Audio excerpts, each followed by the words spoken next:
കുമ്പസാരത്തെക്കുറിച്ച് പറയുമ്പോൾ എപ്പോഴും ഞാൻ ഓർക്കുന്ന ഒരു കാര്യമാണ്.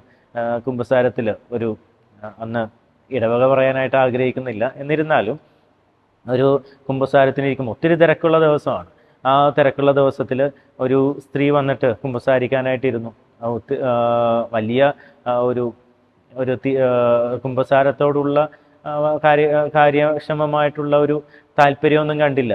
ഒരു പേരിന് ഒരു കുമ്പസാരിക്കുന്ന രീതിയിലാണ് ആ സ്ത്രീ കുമ്പസാരിച്ചത്. കുമ്പസാരത്തിനിടക്ക് വീട്ടുവർത്തമാനങ്ങളും അതുപോലെ തന്നെ അച്ഛൻ്റെ വിശേഷങ്ങളൊക്കെ തിരക്കുന്ന രീതിയിലേക്ക് കാര്യങ്ങൾ ഒന്ന് തരം താണപ്പോൾ എനിക്കും തോന്നി, എന്താണ് ഇങ്ങനെ പറയുന്നത്. അതിനിടക്ക് എന്നോട് ചോദിച്ചു, അച്ഛൻ്റെ പല്ലിൽ ഇവിടെ ഒരു കറയുണ്ടല്ലോ, അതെന്താണ്? ഞാൻ പറഞ്ഞു, എനിക്ക് അറിയില്ല, പല്ലിൽ ഒരു വിടവുണ്ട്, അത് ഒരു കറയായിട്ട് മാറിയതായിരിക്കും.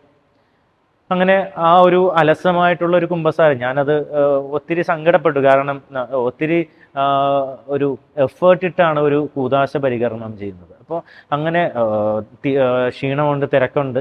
അങ്ങനെ ആ ഒരു തിരക്കിനിടയിലും കുമ്പസാരിപ്പിക്കാനായിട്ട്, അത് ആത്മാർത്ഥമായിട്ട് പാപങ്ങൾ കേൾക്കാനായിട്ടും അതിന് ദൈവത്തിൻ്റെ പ്രതിപുരുഷൻ എന്ന നിലയിൽ അതിന് പാപമോചനം കൊടുക്കാനായിട്ടൊക്കെയുള്ള ഒരു ഔദാശികമായ ഭാരം അന്നുണ്ടായിരുന്നു. ഞാൻ ഓർക്കുന്നുണ്ട്, അന്ന് ഒത്തിരി സങ്കടത്തോടു കൂടിയാണ് ഇങ്ങനെ കൂദാശകളെ ഒരു ലഘുമനസ്സോടുകൂടി സ്വീകരിക്കുന്നവരുടെ ഒരു മനോഭാവത്തെക്കുറിച്ചുള്ള ഒരു ദുഃഖത്തോടു കൂടിയാണ് അന്ന് മുറിയിലേക്ക് പോയത്.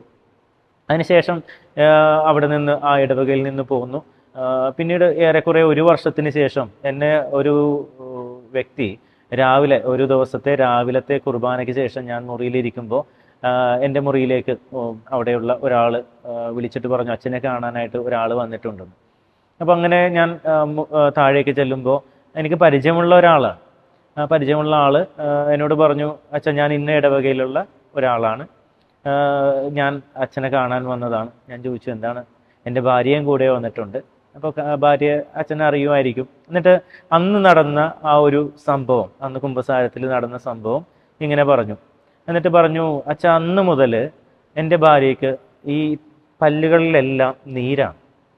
ഇതുവരെ ആ നീര് മാറിയിട്ടില്ല. ഒത്തിരി ഡോക്ടർമാരെ കാണിച്ചു, ആ ഡോക്ടർമാരൊക്കെ കൈയൊഴിഞ്ഞു. അവസാനം ഞാനൊരു എൻ്റെ ഭാര്യയും കൊണ്ട് ഒരു ധ്യാന കേന്ദ്രത്തിൽ പോയി. അവിടെ ചെന്നപ്പോൾ പലതും പറഞ്ഞു കുമ്പസാരിക്കുന്നതിനിടയ്ക്ക് ഈ ഒരു സംഭവം കൂടി പറഞ്ഞു.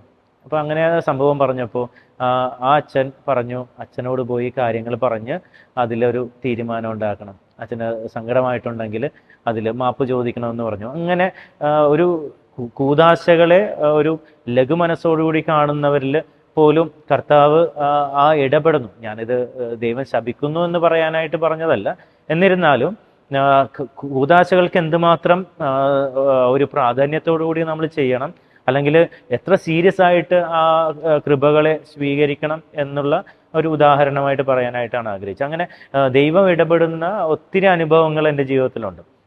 അപ്പം അങ്ങനെ ദൈവം ഇടപെടുന്ന ഒത്തിരി മനുഷ്യരിലൂടെ കടന്നു പോകുന്നു. ചില മനുഷ്യരുടെ ജീവിതത്തിൽ ചെറിയൊരു വാക്കുകൊണ്ട് പോലും സാന്ത്വനം പകരാനായിട്ടൊക്കെ സാധിച്ചിട്ടുണ്ട്. ഒത്തിരി കുടുംബ പ്രശ്നങ്ങളിലൂടെ കടന്നു വരുന്ന മക്കളുണ്ട്. ആ മക്കളുടെ ജീവിതത്തിൽ ചിലപ്പോഴെങ്കിലും ഒരു വാക്കായിരിക്കും ചിലപ്പോൾ പറയുന്നത്, ചിലപ്പോൾ അത് അപ്രധാനമെന്ന് തോന്നുന്ന ചില വാക്കുകൾ പോലും അവരുടെ ജീവിതത്തിൽ സാന്ത്വനമാകുന്ന അനുഭവങ്ങൾ ജീവിതത്തിൽ ഉണ്ടായിട്ടുണ്ട്.